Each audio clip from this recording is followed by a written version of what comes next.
Il fait un temps délicieux en ce dimanche d'été 1939. Pas question de passer à côté de l'occasion pour la famille Moïse. La voici donc qui, en ce radieux début d'après-midi, quitte son bel appartement de la Fournie-Rue pour une promenade dans Metz. Un brin de déambulation digestive ne peut pas faire de mal, tout particulièrement après un déjeuner plantureux. Et pas que plantureux d'ailleurs, excellent également. Madame Moïse n'a pas failli à sa réputation de cordon bleu. À l'extérieur, la température est des plus agréables. Une petite bise de nord-est s'est levée qui tempère opportunément les ardeurs d'un astre solaire peu économe de ses rayons. Heureux de se dégourdir les jambes dans la ville somnolente, ils s'en vont par les rues paisibles, les 5 Moïse. Il y a David, 38 ans, le père, violoniste classique qui porte beau. Sa femme, Judith, 36 ans, à la silhouette fine et racée, et leurs 3 beaux enfants, Salomon, 14 ans, Rachel, 12 ans, et le petit dernier, Noah, 7 ans. On qualifiera sans risque d'erreur cette tribu de famille heureuse, malgré ses petites difficultés, ses tensions occasionnelles, voire ses crises aiguës. Mais globalement, tout va bien. Monsieur est passionné par sa carrière, il a l'humeur égale et le sens de l'humour. Madame, qui a renoncé en se mariant à une carrière de harpiste, est une maîtresse de maison accomplie, ainsi qu'une mère responsable, un peu soupe au lait par moments peut-être. Quant aux enfants, propres et bien élevés, ils grandissent comme attendu, et leurs résultats scolaires sont, dans l'ensemble, satisfaisants. Pour l'heure, tandis qu'ils remontent la Fournie-Rue, l'harmonie règne entre ces 5 personnes, reliées entre elles autant par l'affection que par la nécessité. Pas de dogme ni d'interdit religieux pour les contraindre. Les parents ne sont pas croyants. Et si ces derniers ont choisi des prénoms hébreux pour leurs enfants, c'est par fidélité culturelle à leurs aïeux, rien de plus. Encore qu'en ce moment, on n'arrête pas de souligner leur judéité, ce qui est absurde et nécessite de constantes remises au point.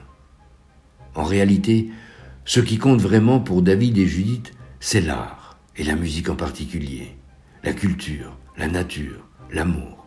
Alors pitié, qu'on ne leur parle pas de Yahvé, de Torah, de Yom Kippour et de Bar Mitzvah.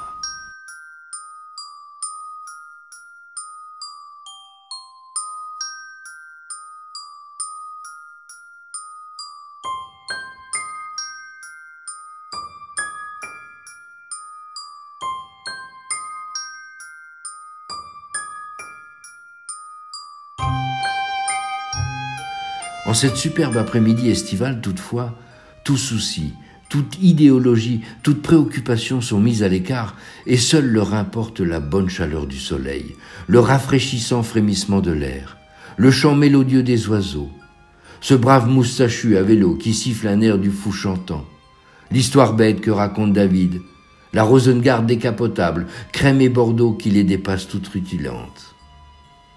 Le bord de la Moselle, l'esplanade et son bassin où Noah fait naviguer son petit bateau de bois, une pause à la terrasse d'un café, un accordéoniste qui vient jouer Où est-il donc de Fréhel, Rachel qui insiste pour lui acheter un petit format. On continuerait bien de la sorte jusqu'à la fin des temps. Mais à un moment ou à un autre, il faut songer à rentrer. Il y a des leçons à repasser et les devoirs à finir. Sur le chemin du retour se trouve la rue des Allemands, qu'ils aiment bien. Les Moïse s'y engagent avec le même plaisir que d'habitude, quand bien même le temps, jusque-là parfait, semble vouloir se gâter. De fait, le vent a tourné. Un léger voile nuageux commence à dénaturer l'azur et l'atmosphère se fait un peu lourde. Mais rien d'inquiétant. S'il doit y avoir de l'orage, la petite famille a tout le temps de rejoindre la Fournie-Rue avant éclairs et tonnerres. Ils font plaisir à voir, les Moïse, qui promènent leur joie de vivre entre 2 rangées de maisons aux façades de vénérables ancêtres.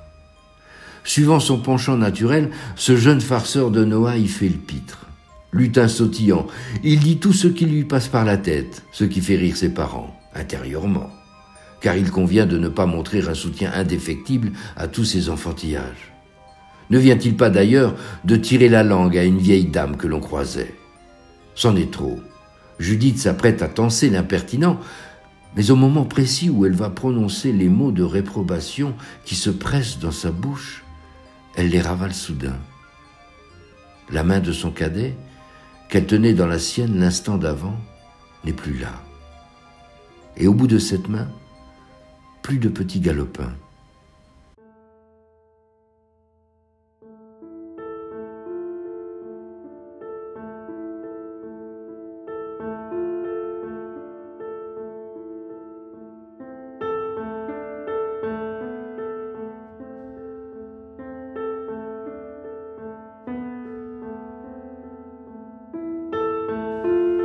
Mais qu'est-ce qu'elle a? Qu'est-ce qui lui prend donc de vouloir gronder un enfant inexistant?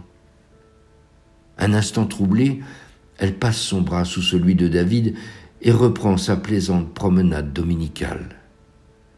Comme il est bon de se promener en compagnie de son mari et de ses 2 enfants. Elle en a toujours rêvé d'un 3e, mais c'est la vie qui décide, n'est-ce pas? 2 minutes plus tard, Rachel s'arrête devant une librairie. « Et t'as vu, papa? Il y a plein de livres de Jules Verne. Je sais que c'est pour les garçons, mais... » David se retourne pour lui répondre, mais, à sa brève surprise, il n'y a personne devant la vitrine. Il se demande une seconde qui diable vient de lui parler, puis écarte cette pensée importune d'un coup de balai mental. Une impression fausse, voilà tout. Un haussement d'épaule et ses pieds se remettent en mouvement. Il passe son bras autour de l'épaule de sa gracieuse Judith. Tout va bien, il fait beau. Ils font une belle balade, sa femme, leur fils unique et lui.